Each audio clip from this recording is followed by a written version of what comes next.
오늘은 4장 비평형 상태의 반도체 7번째 시간으로 샤클리 리드 홀 재결합 이론에 대해서 공부를 해보겠습니다. 샤클리는 여러분들이 잘 아는 바로 그 샤클리입니다.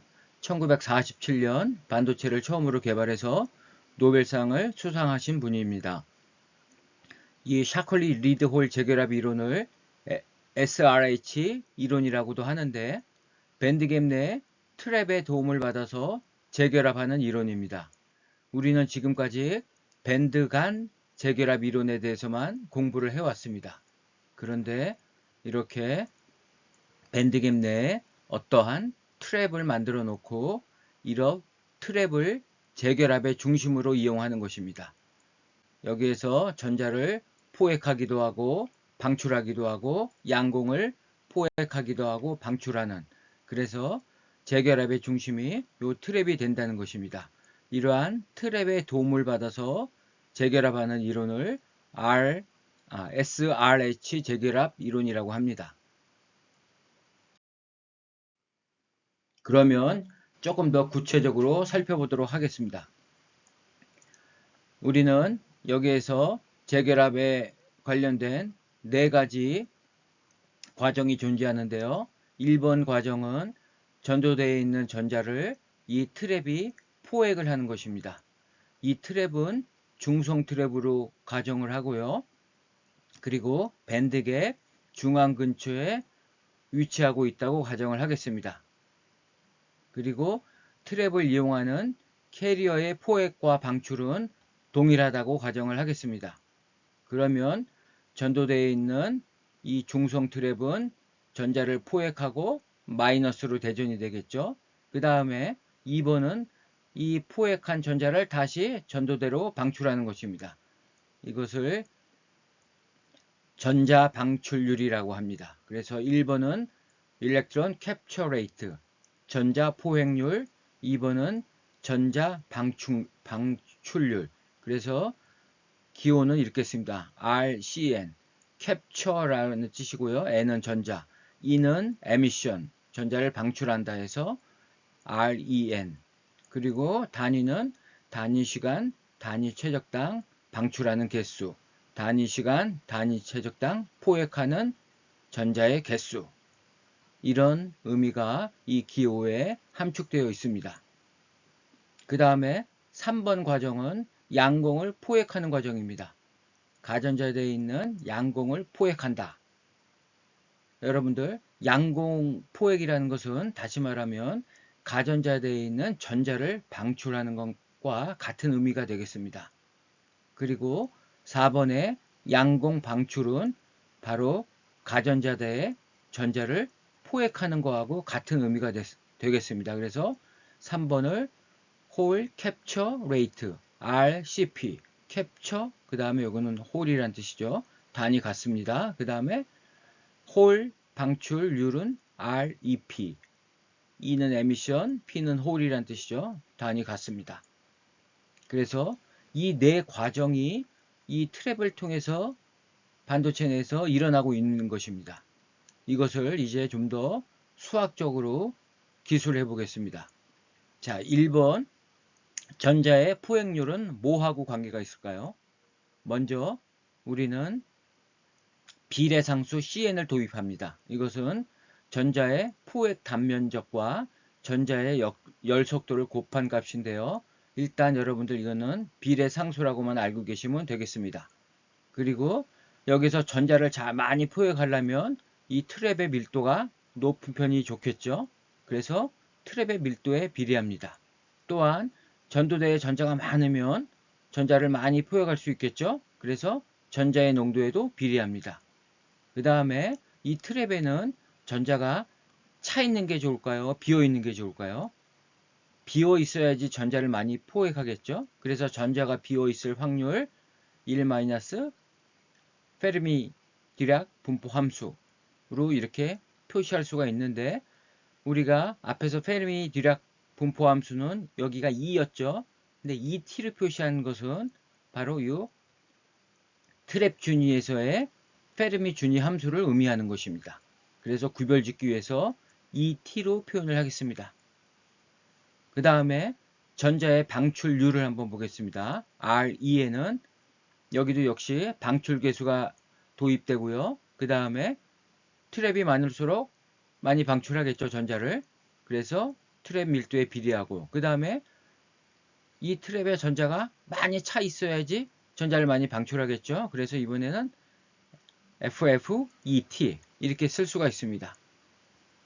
그런데 우리가 열평형 상태에서는, 서멀 이퀴브리엄 상태에서는 이 전자의 포획률과 방출률이 같을 것입니다. 그래서 이것을 이렇게 같이 놓을 수가 있습니다. 요거하고 요거를 같이 놓은 거고요. 열평형 상태이므로 구별하기 위해서 제로라고 표현을 했습니다. 이렇게 여기도 제로. 자, 여기서 우리는 EN 이 개수를 구해 볼 것입니다. 그러면 EN은 이렇게 되겠죠.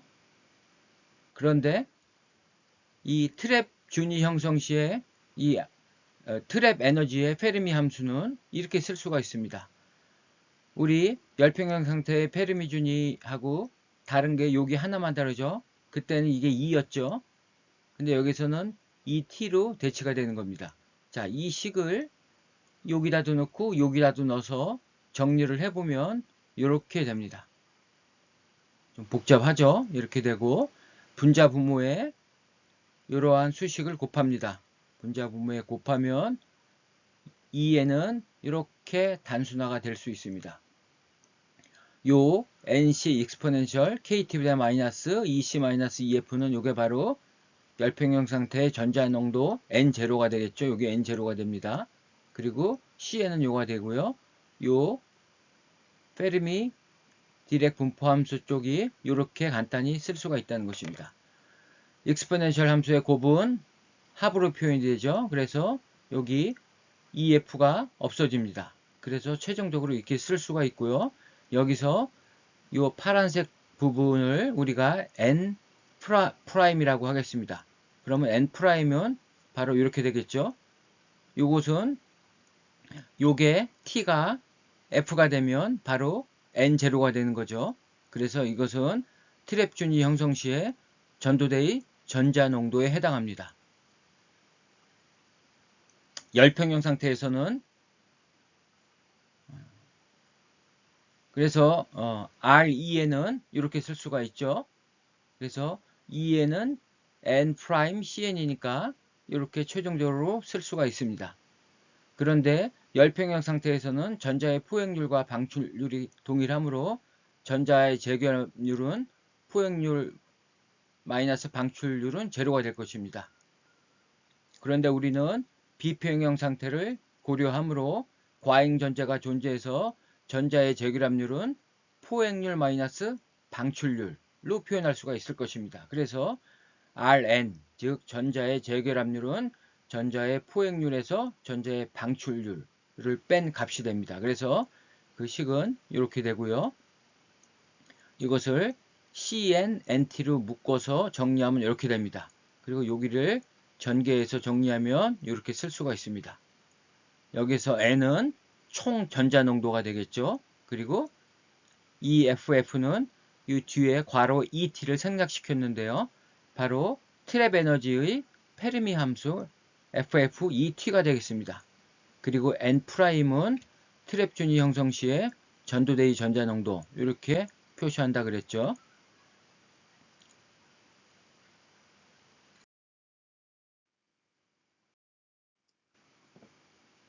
다음은 양공의 포획과 방출에 대해서 살펴보도록 하겠습니다. 3번은 양공 포획이죠. 우리 전자의 경우와 동일하게 생각을 하시면 되겠습니다.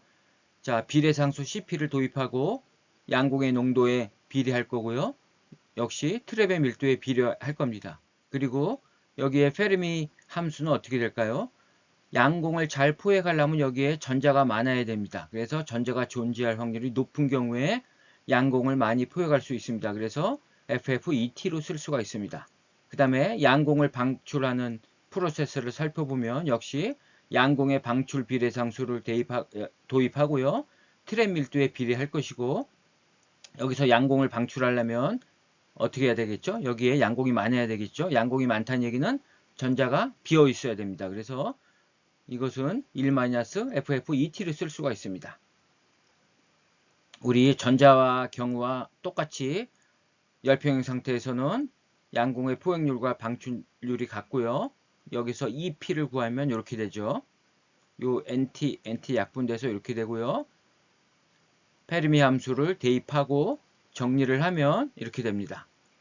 그런데 우리 요 앞부분이 뭐죠? 요게 P0죠. 그래서 P-는 이렇게 정의합니다.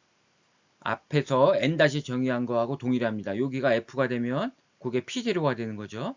그래서 이거를 P-로 정의를 하고요.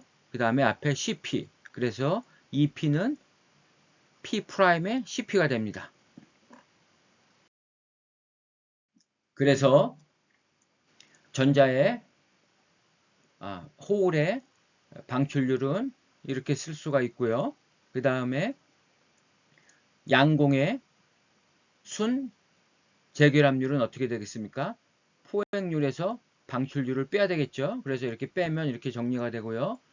요 항을 묶어서 정리하면 이렇게 됩니다. 자, 열평형 상태에서는 전자의 재결합률과 양공의 재결합률이 같습니다. 그래서 앞에서 구한 전자의 재결합률, 그 다음에 지금 구한 양공의 재결합률, 이것이 같습니다. 그러면 NT 없어지고요. 우리는 요 FF를 따로 모아서 정리할 겁니다. 그러면 이렇게 되고요. 나머지는 전부 우변으로 돌리겠습니다. 그러면 요 FF는 어떻게 되죠? 이렇게 쓸 수가 있습니다. 그래서 요게 페르미 준위 함수가 되겠죠. 자, 이 값을 우리 처음에 구한 전자의 재결합률 여기다 대입하겠습니다. 요 FF를 여기다 대입하면 이렇게 되죠. 좀 복잡하죠. 그 다음에 이것을 통분한다 그러죠. 우리 정리하면 이렇게 됩니다. 그래서 전자의 재결합률은 이렇게 쓸 수가 있습니다. 그런데 우리 여러분 N'은 이렇게 쓸 수가 있다 그랬죠? 요 ET가 된다 그랬죠? P'도 요 앞에 ET가 붙죠? 그래서 N', P'의 곱은 익스포넨셜 곱은 합이 된다 그랬죠? 그래서 마이너스 분자가 EC-EV가 됩니다. 여기 없어지니까. EC-EV가 뭐죠? 바로 밴드갭이죠. 그래서 마이너스 2G로 쓸 수 있습니다. 여러분 이 식 아주 중요하다 그랬죠? 어디서 많이 본 식이죠? 이게 바로 진성 캐리어 농도의 제곱이 되는 겁니다. 그래서 N', P'은 NI 제곱으로 바꿔서 쓸 수가 있습니다. 그리고 이 분자 분모를 NT, CNCP로 나누어 주면 결국 전자의 재결합률은 이렇게 쓸 수가 있습니다.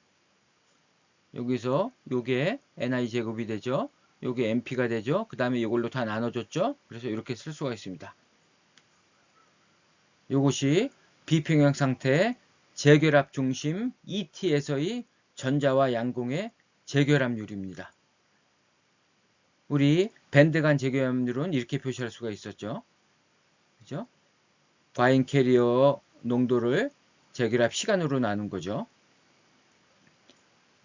자, 이 식을 다음 시간부터 이제 이 식을 가지고 여러 가지 제약 조건을 걸어보고 그 다음에 이 식이 갖는 의미를 조금 더 구체적으로 살펴보도록 하겠습니다. 자, 이것으로 강의를 마치도록 하겠습니다.